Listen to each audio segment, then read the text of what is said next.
you for joining us for another episode of Keeping It Behavioral, where we're empowering parents one episode at a time and breaking down behavior analytic topics to what they look like in the real world. My name is Ray Trank, and I'm joined by my co-host, Adrian Day.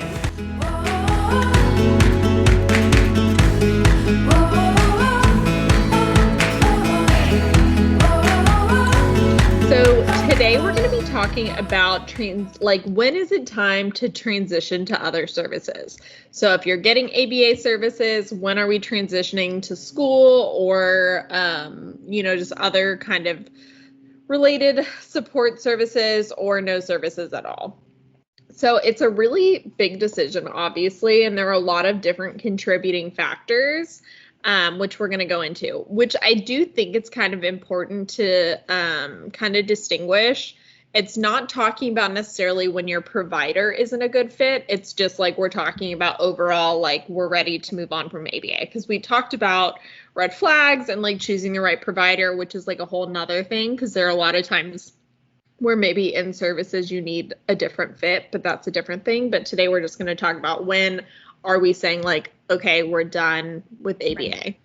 And I think a good, I feel like, perspective to go into this conversation with is understanding the idea that ABA is a prescription, just like any other medication. And once the prescription has done what it's meant to do, which is skill building, behavior reduction, whatever it might be for your child, those are some things to consider. So we're kind of approaching this conversation through that lens of viewing that ABA is never meant to be a forever thing.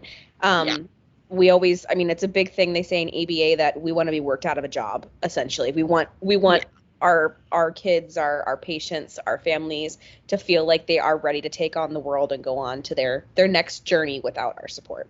And I think too, kind of like keeping in mind that like from the beginning, like in your treatment plans that you're getting from your provider, there'll probably be some like graduation criteria, a transition plan built in that kind of helps you. So it's not something abrupt, that it's like, okay, like tomorrow we're done. Like it's a conversation that's going. And if it is, red flag, if you are. Yeah, but it's a little late for that red flag. Yeah. Definitely.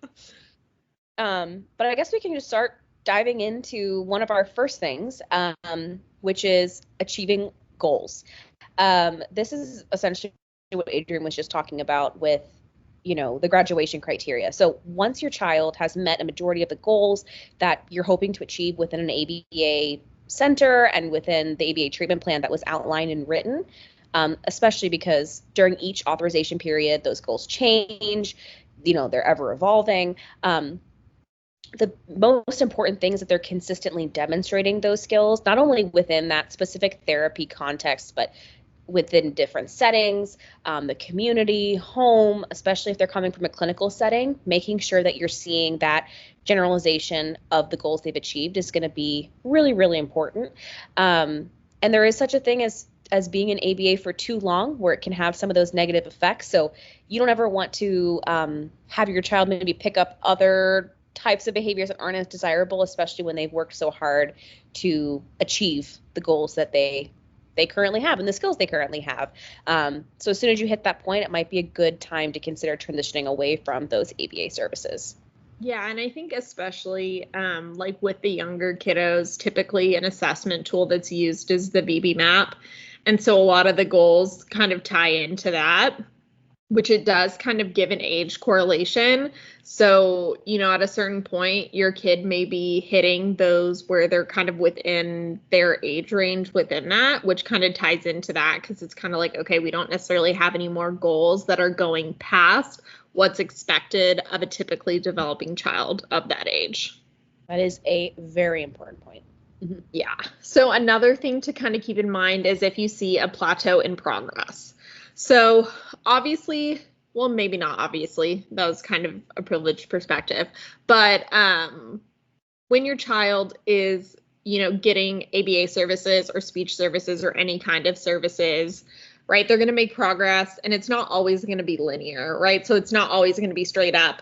There'll be some times where they're like acquiring really fast, and then it may kind of level off for a little bit, and that is to be expected. But if overall you're really seeing they're not making progress despite changes, your parent meetings, you're kind of talking to the BCBA on like, okay, you know, we've been kind of stuck with this for a little bit and they've tried different strategies and your child's not really responding to them, it may be a conversation of, is there a different service that would better meet my child's needs, where they would be able to kind of make that progress that we're needing. Which I think is another reason why within our field we are very, very focused on holistic care and that collaborative approach, because comorbidities are incredibly high within, you know, the population that we serve. So comorbidities, for those that don't already know what that means, is essentially just a coexisting diagnosis of something else. So ADHD and autism, or OCD and autism, or there are a plethora of different things. And so sometimes when those other diagnoses are not addressed prior to receiving ABA therapy, that's, I think, can be a pretty large contributing factor to plateaus in progress, because those other barriers have not been addressed, or just medical considerations have not been addressed in order to set up the best situation and environment for the child to be successful within an ABA setting. Absolutely. Another thing is just you're starting to see some of those markers of independence. That's a really big thing that we are always trying to work on with the kiddos and the population that we serve, is we want the children to start exhibiting, or adults to start exhibiting, a higher degree of independence, especially without having to rely on the prompting, the support, the guidance from an external provider. You know, starting to see some of the signals of that readiness and increased independence is a great sign that your child might be ready to move away from ABA services, and start moving toward whatever next milestone makes sense for that individual. Yeah, and I think it's kind of interesting because it's a very nuanced change when they start developing that independence, because you really do want to be very responsive to it, so that way they don't get too used to it. Like, I know when I was working in schools, we had kiddos who did both ABA and school, and you could kind of see some trends for kiddos who like maybe were in it too long, because they were like, they needed the person like right next to them. And it's like, buddy, you've got so many great skills, like, you know how to do this, you don't need me to be right here. But they just needed that comfort of like, okay, you're right there with me all the time, which really can become detrimental to like long-term progress. Right. And that one-to-one is, I think, like you're saying, it works to the benefit when a kiddo is first acquiring a set of skills, or an adult is acquiring a set of skills. But ideally, we want them to not need any of that. So yes, completely agree. Yeah. Another thing to look at is the stabilization of those behaviors that they're working on. So maybe it was like disruptive vocalizations, maybe it was hitting, maybe it was screaming. When you start kind of seeing those behaviors decreasing, they're probably going to be making a lot of progress in other areas where they may, you know, just not need as much support because of the reduction of those behaviors. Yeah, I totally agree. And sometimes we work with individuals where honestly the primary thing is just behavior reduction rather than purely like foundational skills, which I will say behavior reduction still has a skill acquisition component, of course, because we're teaching different types of skills. Yeah, like the replacement. Right, replacement behaviors. But some families, that's all they want. You know, they're like, my child will be successful as soon as we get XYZ, you know, managed and give them the skills to handle those things. The next point we want to talk about is something that kind of went into the plateaus of progress that we discussed earlier, is just when you hit a point where your child just really needs to focus on other therapy and services. There is emerging, I guess, options for adults, for children to explore other types of skill building in different settings. And sometimes you hit a point where being in the setting is going to be the most beneficial for your child, opposed to getting that one-on-one care. You might need some more holistic focus of care that might take away some time from ABA or shift your focus away from ABA. and it just becomes more relevant to your child's current needs at that moment. So if the therapies can better address your child's evolving goals, then that might be a good time to shift focuses away from, just ABA.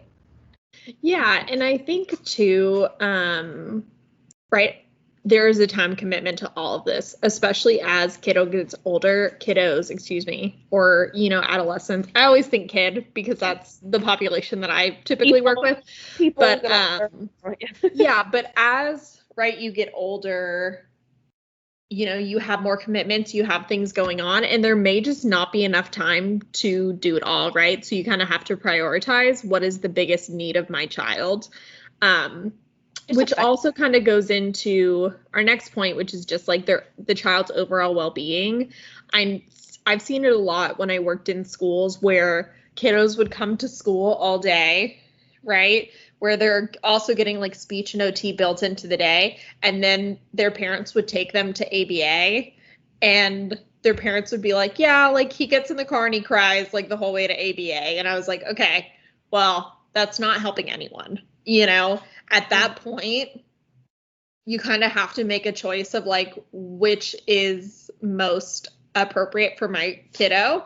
And sometimes it's school, sometimes it's ABA. But if there's that much of like an aversive response to going, really just, and I do think there's a difference, right, between like when toddlers who are getting services, it's kind of developmentally appropriate to have that kind of separation.